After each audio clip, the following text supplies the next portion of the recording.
Man, I have to tell you a story someone told me the other day. It's one of those that makes you stop and think, dude, this is too real to have been made up. It's not about a miracle with sparks and light. It's about the weight we carry and how the truth emerges from the most bizarre places. We're going to follow Mara, a woman who, on the outside, was the portrait of decency and faith in Jerusalem around the year 30 AD, when the dust of the law and Roman politics covered everything. Mara was the trophy wife of Eleazar, one of the most influential masters of the law, a man who always walked with his head held high, his chest puffed out under expensive robes, and whose life was a meticulous theater of devotion and observance of the Torah. She lived in the cold comfort of her polished stone home, where the silence was heavy, denser than the morning mist over the Mount of Olives, a silence that for her was the only way to muffle the constant scream of a secret closely guarded that was slowly consuming her soul like a silent disease.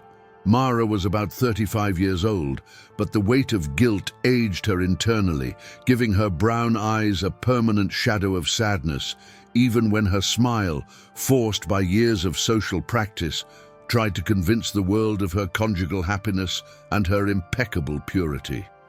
She was a master of dissimulation, dressed in fine linen and covered by veils that were not just a symbol of her elevated social position, but rather her private prison, the jar she carried every day, isolating her from the light of truth.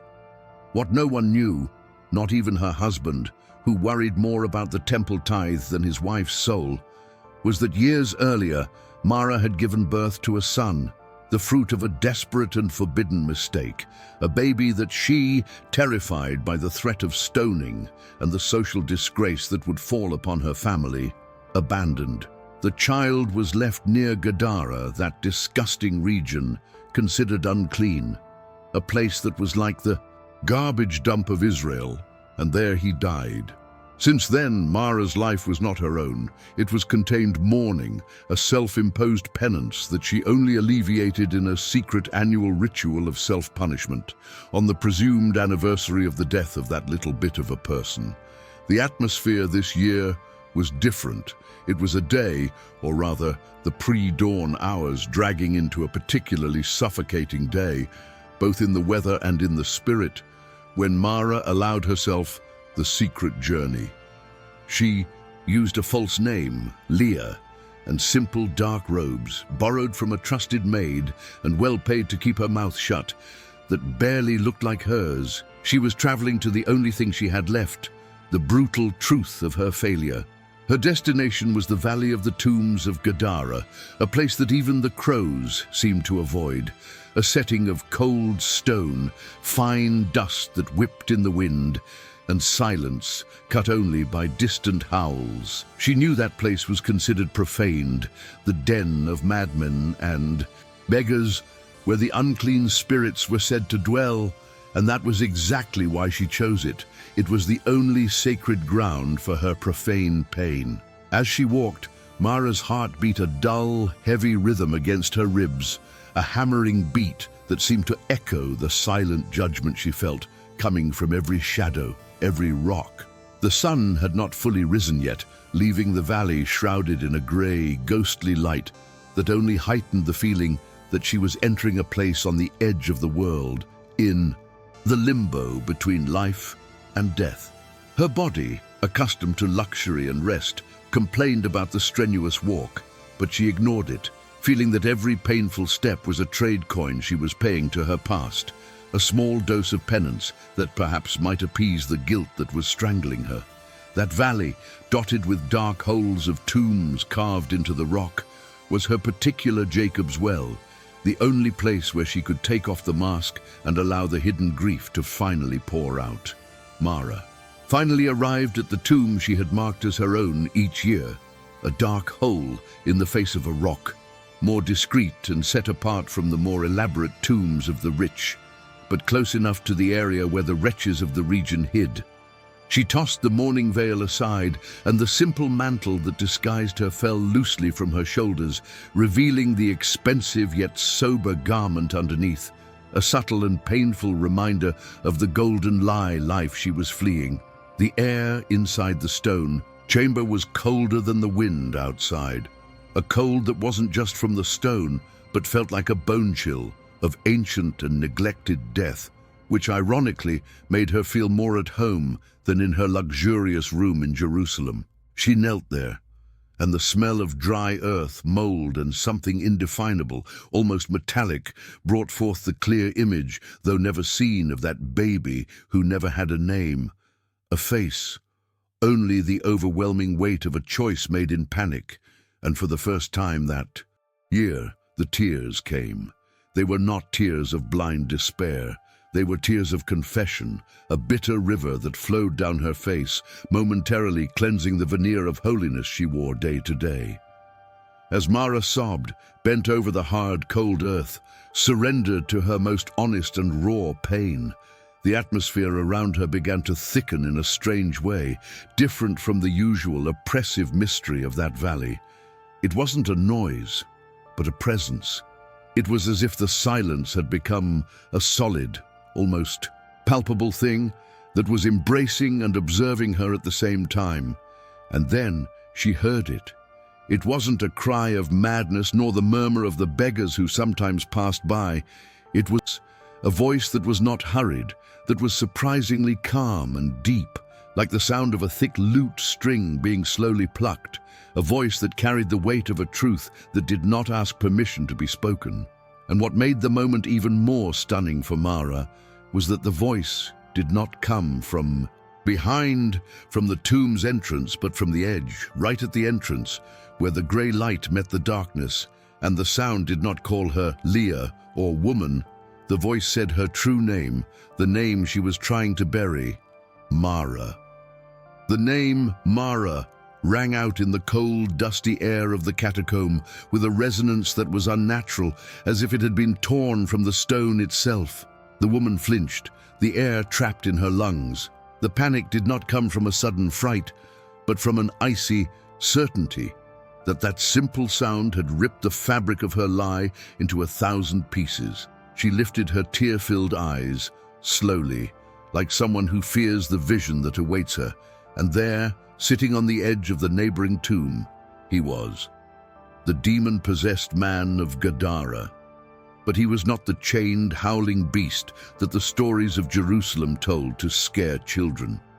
He was surprisingly quiet, a figure of terrifying silence. He was naked, but partially covered in dirt and old bruises. The iron chains on his wrists and ankles were broken, but he wore them like macabre bracelets, a symbol of his condition. His eyes, which should have been injected with madness, were a striking blue, penetrating, and they stared at her with a lucidity so frightening that Mara felt he was not just seeing her body, but reading the scripture of her soul. There was a strange, savage, and primitive dignity in him, which made the fine linen of the woman from Jerusalem seem infinitely poorer than the naked flesh of the exile. She tried to stand up, but her legs would not obey her, trapped between the desperate desire to flee and the fascinated paralysis of someone standing before something profoundly true and dangerous. The man tilted his head, and a slow, sad smile, which contained no scorn but rather a bitter pity, molded his dry lips. "You do not come here to weep for Leah, the distant relative," he continued, his voice still deep and measured, without the slightest trace of hysteria. "You come here to weep for Mara, the wife of the pure Eleazar, the master of the law, who washes his hands with holy water while stealing oil from the poor man's offering. You come to weep for the son you left to the wind, the one whose name you dared not give, for fear of the stone that would not be thrown by a man, but by your own community." The words fell upon Mara like the heavy first drops of a devastating storm. The thin air of the cave seemed to suck out the remaining oxygen. The man was not only revealing the secret of the baby, which she thought only God, she and the stars of that fateful night knew. He was revealing the secret of her husband, the pillar of her facade life. How could a possessed beggar, an outcast, know about the financial fraud that Eleazar committed in the temple, a crime that was known only to Eleazar and his closest accomplices, hidden under mountains of scrolls and prayers. Mara's face contorted in a mixture of horror and a strange, almost unbearable sense of relief, as if, finally, the knot that had been suffocating her for years had been cut by the cold knife of truth that came out of the mouth of the most despicable man in the region. Mara felt a tremor run through her entire body, but it was not a tremor of physical fear of the man in front of her, but an internal earthquake that was dismantling the walls of her self-deception. She realized something extraordinary. He was not judging her with the Pharisaic justice of Eleazar, which was cold and condemning. That man, the exile of the caves, looked at her with a burning understanding, a kind of prophetic gaze that saw her truth far beyond her sin, confronting the guilt that was transforming her into a living dead woman in Jerusalem. She tried to stammer a denial, but the words turned to dust in her parched throat. The possessed man, whom society had marked as the scum, the place where human depravity met spiritual evil, was acting as a prophet of the catacombs. He did not offer easy salvation. He offered the crushing of hypocrisy. The horror of having her secret exposed there, in that unclean place, was paradoxically less than the horror of continuing to live the pure lie that awaited her in the holy city. And this perception struck her with the force of lightning, making her breathe deeply for the first time in years, even if the air smelled of tomb earth. The possessed man, who now looked like a master sitting on his stone chair, extended his chained hand towards Mara's fine linen mantle thrown on the ground, and the gesture was of an unexpected solemnity. "You wear purity, woman of Jerusalem, a fabric that cost the price of many sheep's lives and much weaver's sweat, and walk around thinking you are free," he said, and his voice now carried a touch of cruel irony, but not against Mara, but against the society that created them.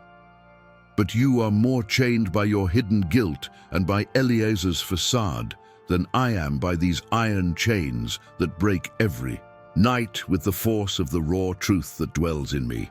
Your temple, full of incense and stolen gold, is an elaborate and respected lie. My tomb, at least, is honestly dirty and real." Mara felt her blood run cold in her veins. He was not calling her to penance, but to integrity. He was forcing her to look at the mirror she feared most, and the reflection was not that of a repentant sinner, but that of a luxury prisoner who had exchanged the truth for a place at the table of the powerful. And the fear of losing that status was what kept her paralyzed more than any chain. The man's revelation was not a sermon, it was a diagnosis. He was not inviting her to religious repentance, but to personal revolution. And the place from which this voice came, the mouth of a possessed man, an outcast, the trash that the Temple of Jerusalem discarded, made the message overwhelming. Mara felt an irrational urge to laugh, a dry, hysterical laugh that was trapped by the compression in her chest. Eleazar, her husband, the man who preached about purity and judged the beggars at the city gate, was rotten inside with fraud, while the naked, chained man in the tombs was the only one speaking the naked, raw truth that could free her. He did not offer the celestial promises she heard every Sabbath in the synagogue. He merely pointed to the brutal paradox of her life. That moment was not about God or rituals. It was about stolen integrity. Her dread began to liquefy and transform into admiration, a frightening reverence for the spokesman of disgrace, who did not fear death nor human judgment because he had already experienced the worst of them, the complete exile from society. He was the living representation of the shame Mara tried to bury, and because of that he was, ironically, the only person with the moral authority to confront her. The prophet of the catacombs, as if reading the silent whirlwind of questions in Mara's mind, deepened the thrust, his eyes fixed on hers with an intensity that seemed to burn. I do not offer you the living water of the street preachers, Mara, because what dries you up is not thirst. It is the lie you drink every day." He paused, and the silence that followed was filled by the subtle, dry sound of the wind dragging the tomb dust. "But there is a master, a single one who would have the courage, or perhaps the madness, to sit with me here in the dust and among the tombs, to speak about the truth that consumes me, and who would have the audacity to sit with you in the temple, not to celebrate Eleazar's tithe, but to look at the integrity of your soul." The way he spoke the word master did not have the fanaticism of the followers. It had the authority of one who recognizes him by the transgression of the social rule. He was not preaching, he was giving a clue that pointed her out of the cycle of guilt.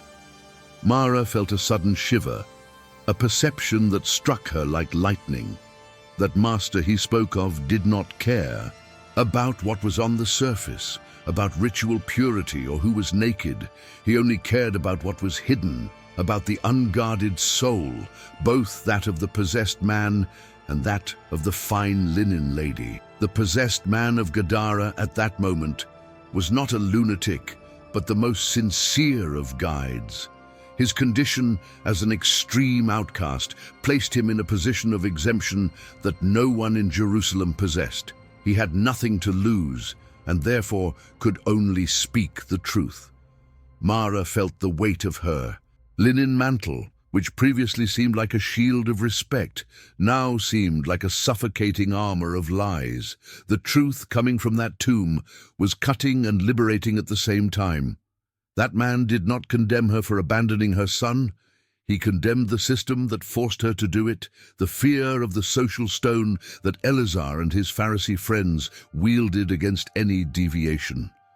Her face, previously rigid from controlled pain, began to relax into an expression of astonishment and acceptance. She realized that the purity she sought in her routine of prayers and expensive offerings was just a veneer. The real dirt was not on the floor of the tomb where she was kneeling, but in the heart she hid under the luxury. The naked prophet had unraveled the mystery of her life, and the transparency was frightening, but unquestionably real. The reverence she felt was not for a celestial entity, but for the brutal courage of a man who lived his truth, even if that truth was madness and exile. Eleazar, the master of the law, was more trapped by his fraud in the temple than the possessed man by his broken chains. His lie sustained Mara's privileged life, but slowly suffocated her. Mara looked at the ground, at the silk veil and the fine linen mantle she had thrown there, and they seemed so strange and alien to her, like the dead skin of a snake she had shed. That veil no longer protected her, it blinded her. The voice of the possessed man echoed again, softer now, almost a whisper of farewell. "If you want freedom, Mara, you must first abandon what keeps you tied to the lie.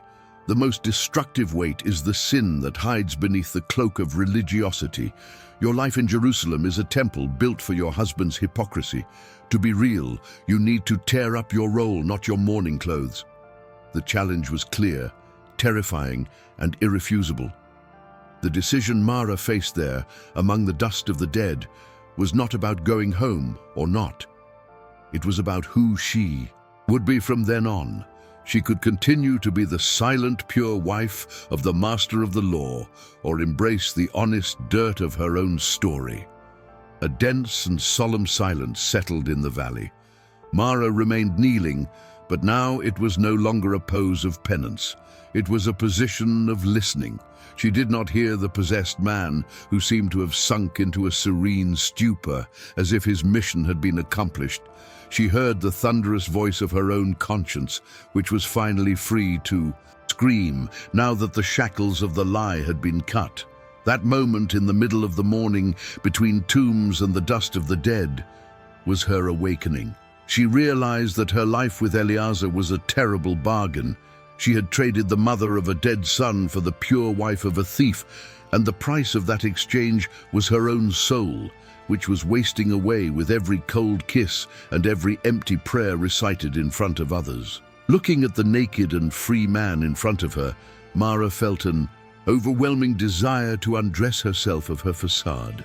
She felt the real impurity coming not from him, but from the linen clothes she wore, which symbolized her silent participation in Eleazar's fraud and the social murder of her son.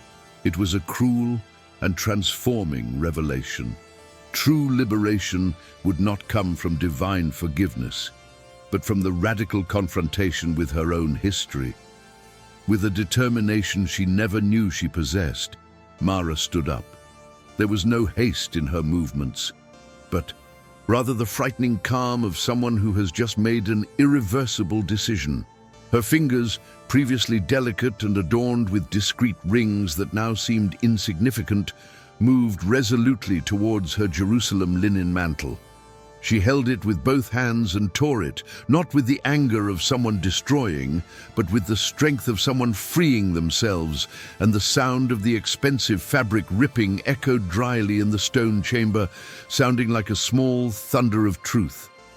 Next, she did the same with the silk veil, the ultimate symbol of her social position and her untouchable purity, and threw both onto the tomb floor next to the possessed man's rusty chains. That pile of fine linen and delicate silk was the jar she was abandoning. The mask, the performance, the lie.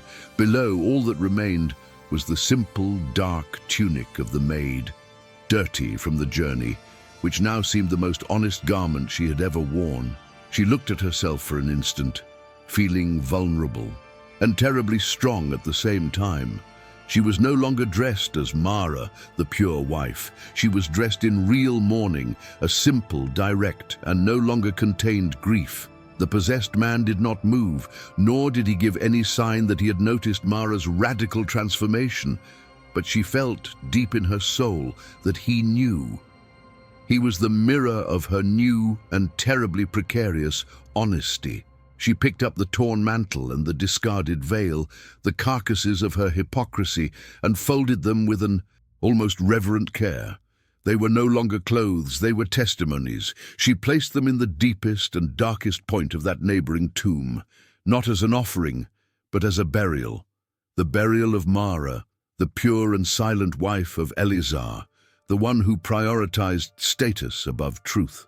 That final gesture of detachment was more powerful than any day of fasting or any public prayer she had ever made.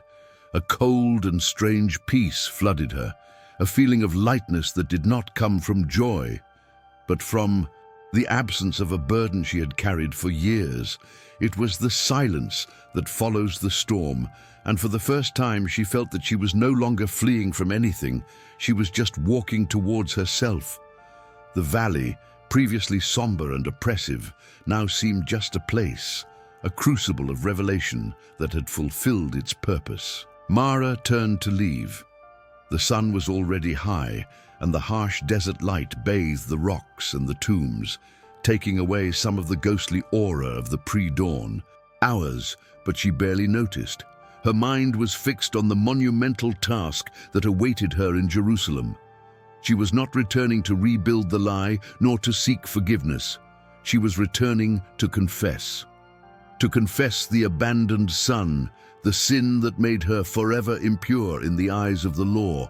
And in doing so, she would also dismantle Eleazar's life, exposing his heinous fraud in the temple. She knew that the consequence would be scandal, public disgrace, and the loss of everything she possessed: comfort, name, security. But looking back at the tomb and at the possessed man who remained motionless like a statue of flesh, she realized that she had nothing left to lose, for everything she had before was an illusion.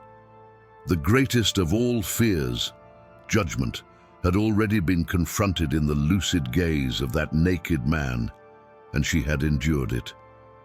The true journey back began now, dressed only in the simple, dirty, and liberating tunic of truth. The walk back did not have the furtive rush of the coming, It had the slow and inexorable cadence of destiny. Mara felt the maid's simple tunic brush against her skin, and every friction was a physical reminder of her new and terrible freedom. She did not look back. The valley of the tombs was already past. A crucible that had forged her anew, removing the gold and leaving only the honest earth. The sun climbed, relentless, and the morning heat, which would have previously irritated her beneath her protective veils, now seemed only the heat of the real world, without filters, without the shadows of hypocrisy. The dirt on her feet and the fatigue on her shoulders were marks of authenticity, and she wore them as signs of merit that were worth more than all the jewels Eleazar had given her. The people she encountered on the way, merchants traveling early, shepherds leading their flocks, looked at the lone woman, dressed in dark and unpretentious clothes, with a face marked by pain, and simply ignored her. And this invisibility was the greatest gift she could have. No one in Jerusalem, with their eyes trained for luxury, would recognize her as the wife of the master of the law, and she loved it.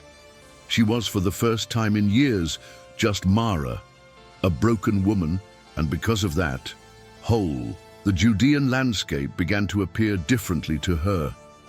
Before, she saw walls and borders of purity and impurity. Now she saw only stone, olive trees and dust, the raw material of the world, without the moral taxation that the law imposed on everything. The tunic she wore was dirty, not only from the dirt of Gadara, but from the dust of her own past, and she felt no urgency to clean it. With every step, she rehearsed what she would say to Eleazar, but they were not words of accusation, but the simple and brutal confession of her own sin. She would not do it out of revenge, but because the lie was the only chain remaining, and her husband's liberation from his own fraud depended paradoxically on the confession of her failure. It was the only way for the temple of her home and her life to be cleansed, not with water and sacrificial blood, but with the raw truth that came from the mouth of a possessed man.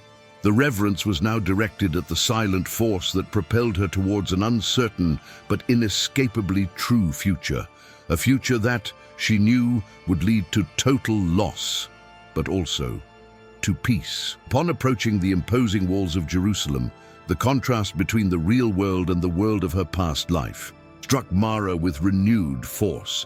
The city where she was now heading seemed like an oppressive creation of stone and rules, a place where appearance was the supreme law and truth was the capital crime.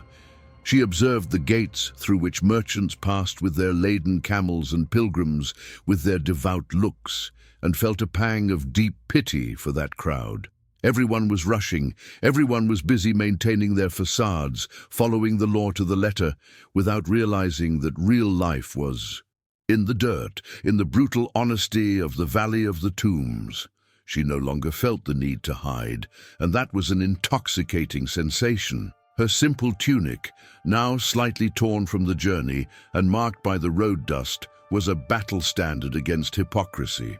The reverence was not for the sacred place, but for the indomitable strength she discovered within herself, a force that came from the abyss of her guilt. She knew that tragedy was the price of freedom, but she was willing to pay it.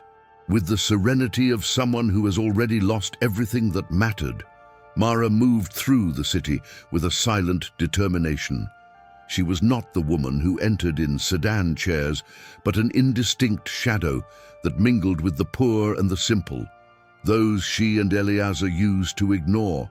She could see with an unnerving clarity that the possessed man of Gadara had given her, the web of lies that enveloped the temple, the ostentation of the religious leaders, the fear in the eyes of the merchants who paid bribes to Eleazar, the vanity disguised as piety on the faces of the ladies of Jerusalem. Her steps led her relentlessly towards her home, the golden prison from which she had fled, and where the final confrontation awaited her. She no longer planned the words. She knew that when she stood before Eleazar, the prophet of the Catacombs would speak through her, and that the truth would be told, raw and without varnish. The fear of being stoned or abandoned by Eleazar no longer paralyzed her. The only remaining fear was of wearing the mantle of the lie again. Upon arriving at her house, a structure of white limestone that shone with an almost aggressive cleanliness under the afternoon sun, a cleanliness that Mara now saw as artificial, she did not knock on the cedar door. She simply opened it and walked in. The quietness of the residence was the same as always, filled with thick rugs that muffled sound and the sweet, sickly smell of expensive incense that Eleazar had burned to purify the environment. The contrast between her dirty, dark tunic and the polished white floor of the house was stark. The servants, accustomed to their impeccable mistress, stopped what they were doing, their faces contorting in a mixture of surprise and repulsion, but Mara didn't even notice them. She was in a state of monolithic focus, driven by the energy of the newly discovered truth. Her eyes, which had cried at the tomb, were now dry and incandescent, no longer from grief, but from a cold, cutting conviction. She was no longer the prisoner who feared her husband's word. She was the judge who came to demand the truth, and the atmosphere of reverence and mystery that surrounded her was that of someone who had returned from a place where death had spoken, and she had listened.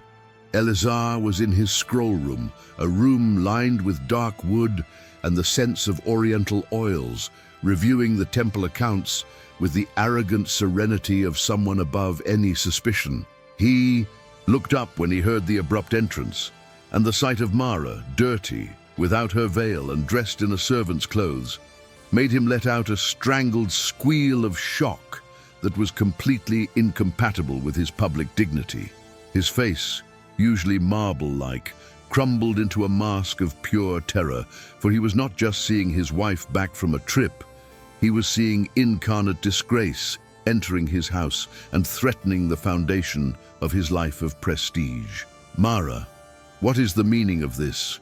Abomination, where is your veil? You are dressed like a beggar, he hissed, his voice low and furious, more concerned about the possibility of a servant having seen the scene than with her physical or emotional integrity. But Mara did not flinch. She took a step forward, and the frightening calm on her face was a mirror of the possessed man's lucidity. She did not need words yet. Her stripped presence was already an undeniable confession and accusation.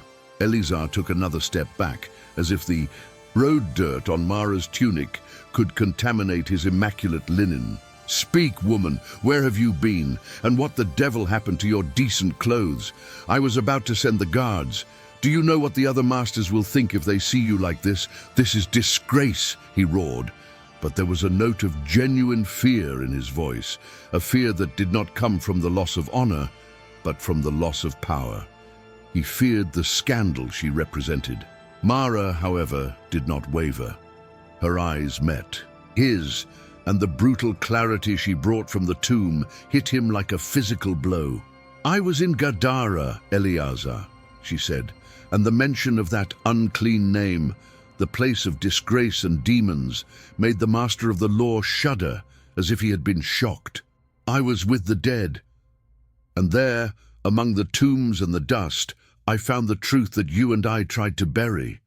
I went to see the place where our son lies." The last sentence was spoken with a devastating calmness, taking his breath away, and his ability to argue. She did not call him my husband, but rather an accomplice in abandonment. Eleazar staggered, his hands gripping the edge of the table, knocking over an inkwell. The mention of the son, a secret he thought time and his position had erased from history, hit him unexpectedly, but the coup de grace was yet to come. Mara, with a firm voice and the slow cadence of someone reading a sentence, continued, "I confess my sin, Eleazar, my weakness and my fear that made me abandon the child. I am unclean and I bear the guilt of blood." She paused, and the intensity of her gaze became almost supernatural, a mirror of the possessed man's lucidity. But there, in Gadara, I also learned that you, Eleazar, the pillar of the law, are stealing the oil from the poor man's offering, falsifying the temple accounts, and hiding the gold. Your heart is dirtier than the floor of the tomb where I was kneeling. Your temple is a lie, and I, Eleazar, will no longer be the woman who lives. Beside it, my liberation cost your hypocrisy, and I will no longer wear it. The silence that followed was filled only by the slow dripping of the inkwell onto the scroll, irremediably staining the temple accounts he was reviewing. Eleazar was static, pale as the lime of Jerusalem. His bulging eyes alternated between Mara's dirty tunic and the ink-stained scroll on his table, which was the silent record of his fraud. Eleazar was not a man of passions or physical violence. He was a man of rules and reputation. And Mara, standing there, was not just exposing a sin, she was destroying the entire architecture of his life. The fear of being caught by the temple council overcame the rage. Eleazar tried to regain his composure, hastily putting on the mantle of authority. You are mad, Mara. That demon of Gadara has filled your head with sorcery. You will be repudiated. You will be an outcast. You will lose everything. Think of your position, he pleaded, but the words were hollow, just the last gasp of a dying privilege. The truth had made Mara immune to his threats. She no longer felt the weight of the social threat that Eleazar wielded. She had already embraced the condition of an outcast at her son's tomb. Mara merely shook her head, a gesture of cold pity. Her voice now was no longer one of accusation, but of a final farewell. I am no longer your wife, Eleazar, for I cannot be an accomplice to a temple of lies. I have already lost everything that was false in Gadara. You are the only one who still has something to lose. Your reputation, which is all that remains. She did not wait for his answer, for the hysterical denial or the fury. She turned and began to walk towards the street door. There was no crying, no shouting, only the firm step of someone who was, for the first time, walking on her own land. The servants shrank from her path. No one dared to touch her or ask. She was the woman of honest grief, dressed in disgrace, but carrying a savage dignity that made her untouchable. The reverence now belonged to her, the strength of one who embraces the brutal truth instead of the comfortable lie. She did not leave through the main gates of Jerusalem, but mingled with the crowd in the market. A simple figure among the others, she did not stop to preach, nor did she tell her story to anyone. Her transformation was not for the stage, it was for the intimate self. Her final act was the most radical of all. She did not return to Eleazar. Mara joined a group of simple women, widows and weavers, who lived in the poorest neighborhoods of the city, trading silk for the rough fiber of manual labor. She did not publicly confess her sin about the son, nor Eleazar's to everyone she met, but lived the confession in her new life, simple and stripped down, dressed in mourning and work, no longer in veil and fine linen. The greatest act of liberation was not preaching the truth, but living the consequence of it. She accepted the loss of her former life as the price of her soul. What happened to Eleazar was what Mara predicted. Without her forced silence and with the unexplained disappearance of the wife who covered for him, suspicion grew.